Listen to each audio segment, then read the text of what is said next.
From race relations here in the country to the death of George Floyd to Tuesday's primary, I sit down exclusively with Charleston County Democratic Party Chairwoman Colleen Condon for this edition of Quintin's Close-Ups. And if you haven't already, subscribe to my YouTube channel and like Quintin's Close-Ups on Facebook. Colleen Condon, welcome back to Quintin's Close-Ups. Thank you, Quintin. I appreciate the chance to talk with you again. You're welcome, and I just want to make sure that everybody knows out there, I can't really social distance with this little small camera, so you have your mask on, and I think we'll be okay.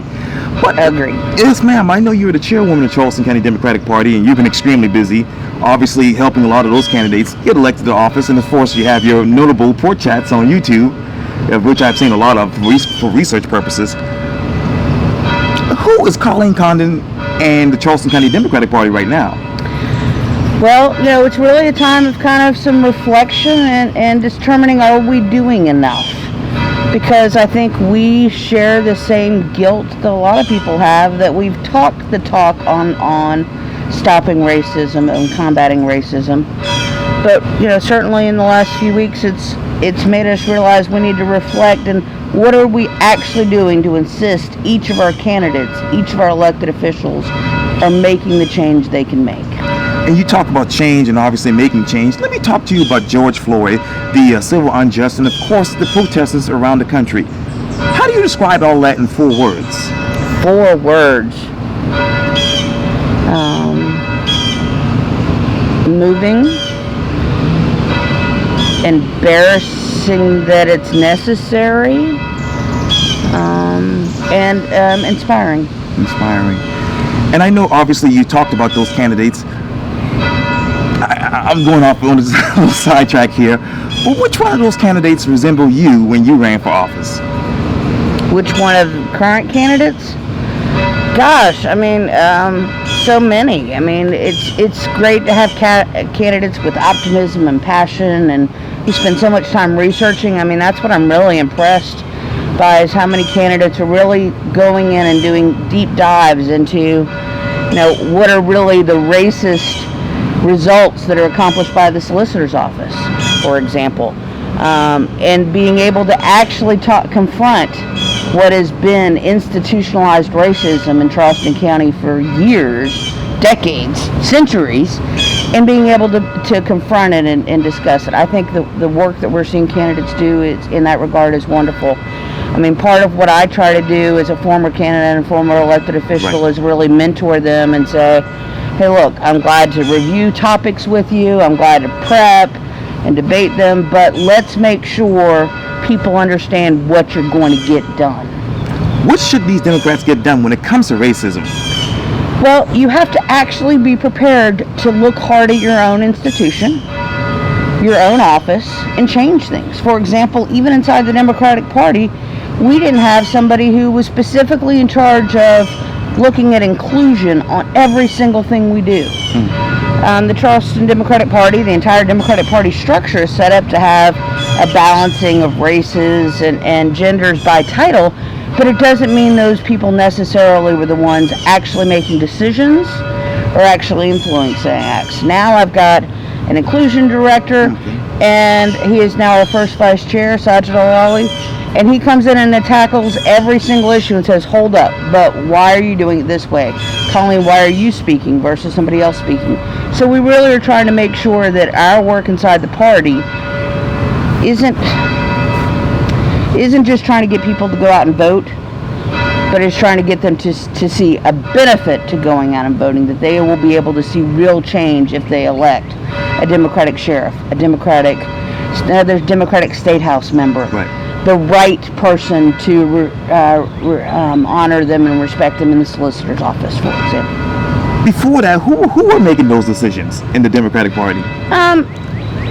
Usually it was it's always volunteers.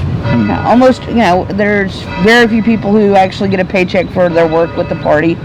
We are lucky to have hundreds of volunteers. For example, the Blue Jamboree last fall, we had over 300 volunteers who help it. Right now, people are so excited in Charleston. We see so many people who might have voted Republican in the past who are just horrified by Trump. They don't want to tell it to their other friends, but they come and whisper in my ear and they go, I am so mortified. It's not surprising to see Colin Powell saying he's voting for Biden. There are a lot of former Republicans who are voting for Biden because they can't vote for Trump. And so when we see that locally, I want to make sure that I'm not just going out and asking someone for their vote. I'm asking them for their opinion. What do we need to do? How can we help better their situation? And be part of the team that helps choose the new candidates. I want to make sure everybody is integrally involved. And we, as much as everybody else, have to make serious change. We're out there trying to participate and support with what's going on in our country right now. I certainly don't want another person hurt.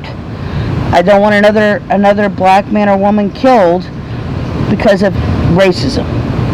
We really just have to call it out on what it is. Would that police officer who put his knee on George Floyd's neck do it if he were arresting me for something? No! Hell no! It wouldn't happen. But that person's granddaddy was beating the hell out of a slave 100 years ago. 150 years ago. And after all, we know that it was much better in the 60s and 70s and 80s, even after people were freed, because of the economic slavery that still existed and still exists throughout the 20th century and is still existing in the beginning of the 21st century. Now we need to actually look at, if there's an office, does it include people of color? Does it include Latino people? Because our Hispanic population is growing so much here. Do people speak Spanish? Look at Sandy Sin, for example, telling people, go fake your Spanish if you want to get help from the Department of Unemployment. Come on now, Sandy Sin. That was ridiculous and inappropriate. It should be a proud thing that we have a way for people who speak primarily Spanish to be able to get assistance, because they're likely to have had more problems here in Charleston. So there's a lot of that work that we know everybody needs to get better. And part of what we're doing is specifically kind of doing that reflection. We're doing some racial justice training with our entire leadership team. What used to be kind of separate organizations from the Charleston Democrats versus the East Cooper Democrats and West Ashland Democrats, they all kind of sprung up and did their own thing. Part of what I did when I became chair was said, you know what, we really need to act more like a big corporation with multiple offices. You do what you want, but let's work in coordination more. Let me help fund what you're doing, but let's make sure we're doing things together. So we've really been able to do things like porch chats and a forum where we had a forum for every single race, because this is the first time in at least 30 years the Democrats have had someone run for almost every single office in Charleston County. So we wanted to make sure to get the word out and reach out to people in this tough time of Corona. How do you talk to people and when a lot of people are afraid to come out? So we've really stepped up Zoom and as many ways as we can to be reaching out to people. You talk about that economical slavery. What exactly is that right now in Charleston County? Well, in Charleston County, if you look at the situation, how many people, if you walk into a local bank, are going to be African American men? Not many. If you walk into most businesses downtown, are you going to see a face of people that truly reflect who lives here in town? If you try to go buy a car today, obviously, you can look quite sharp. But are you going to be treated the same way as I'm treated if we both walk in to buy a car from a dealer? Probably not. I was really horrified last year when I helped a friend go shopping. And he's a young man of color, very hardworking, very good guy, and I was shocked on how flat out rude the salesman was to him of, you might as well leave here because you ain't getting a car. He actually said that in front of me because I kind of walked up at the time, and that kind of stuff still happens today. Look at anything. Let's look at criminal justice. If you're not paying child support, not that you owe child support or have a child, but if a man of color isn't paying child support, the chances of him going to jail on that are higher than a white man in the exact same fact situation. You take anything in Charleston County, there's not equity at this time. We've got a lot of work to do, and it's time for us to just say nice things like, I want to fight racism. We've actually got to get in there, roll up our sleeves, and look inside each of ourselves, our own organizations, our own circles, Churches, of course, we know are rarely integrated. There's so many ways we need to create equity and end the institutional slavery that still exists today. And I know obviously people are now saying that, hey, next week Tuesday might be a low turnout. Low turnout, you heard? Maybe, that's what I'm hearing. How does the Charleston County Democratic Party deal with that? Oh, we're not having a low turnout. We've already had so many people vote. We've had more people vote absentee than voted absentee in the last presidential election and the last gubernatorial election. I mean, people are extremely interested in voting in primaries. The Republicans might be having low turnout because they don't have as many primaries as they used to have. We aren't worried about that at all. Do you know that for the presidential primary, the number of people who participated more than doubled who participated in the last presidential primary? And that specifically includes more than 200% more white women, 200% more white men, 200% more people of color. The numbers are higher than 2, but in every single case, it was that much and up that we increased in participation in the presidential primary. What demographic do you want to target this time? Everybody. The Democratic Party has been a wuss in the past. We have said, oh, we'll take a little bit of money and we'll do this and we'll reach out to people we're sure are Democrats. My job this time is to reach out to everybody. If someone is disappointed in how government is now, we're a big tent. We can absolutely accommodate people who consider themselves to be more moderate or even conservative because they'll see action in our candidates. They'll see action in our elected officials. Look, for example, Mary Tinkler and Peter Tecklenburg are doing their jobs so well and actually making real change that no one even ran against them. We're going to have people working in every single area to make sure that Charleston is a fairer place to live and work. You talk about that big tent. Obviously, Charleston County is growing population-wise. Where in Charleston County do you expect a lot of votes on Tuesday?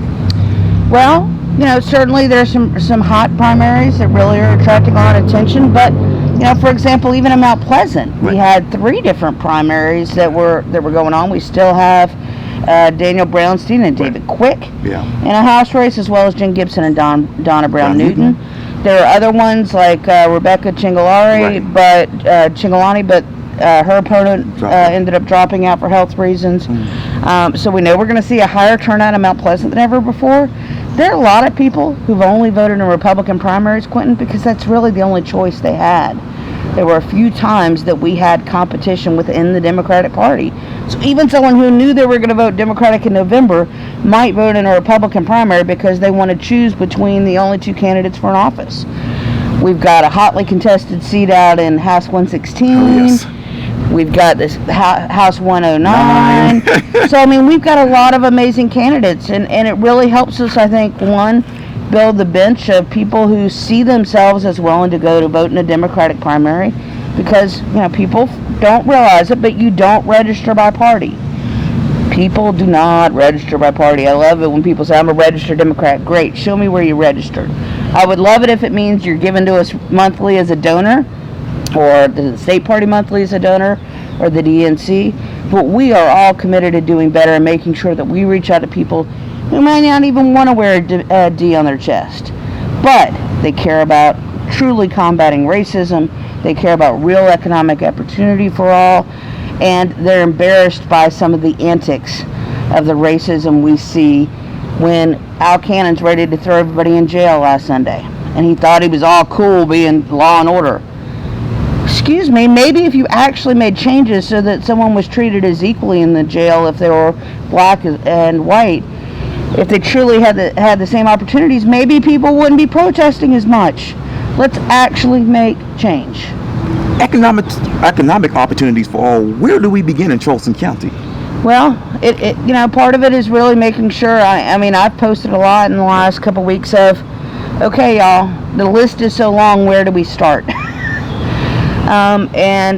We need to make sure banking opportunities, credit opportunities exist for everybody. Job opportunities fairly exist. I really wish people were required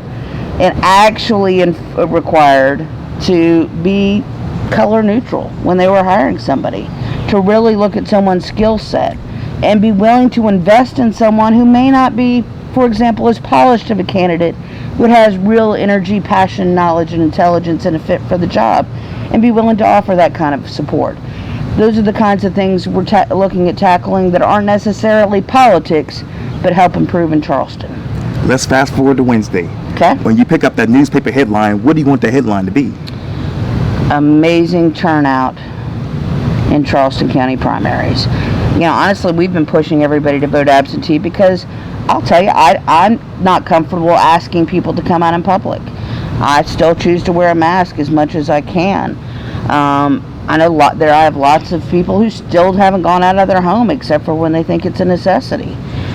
So we've urged people to vote absentees, and I said there have been over 25,000 absentee ballots requested and sent out that are now still trickling back in. Sure. I think we may end up having more people who vote absentee than actually show up in person on Tuesday. And that was my question about the low turnout. That's what I wanted to distinguish. Yes, ma'am. Yeah, but so many people I think have already voted. Okay. It's honestly changed some campaigns because things you spend so much time and energy and plan for mail at the very end, instead now people have had to really get people committed and make sure they've done their campaign spending earlier in May because of the early voting. Colleen, Condon, thank you so much for your time. And again, welcome back to Quintin's Close-Ups. Thank you, Quintin. I appreciate it. You're very welcome.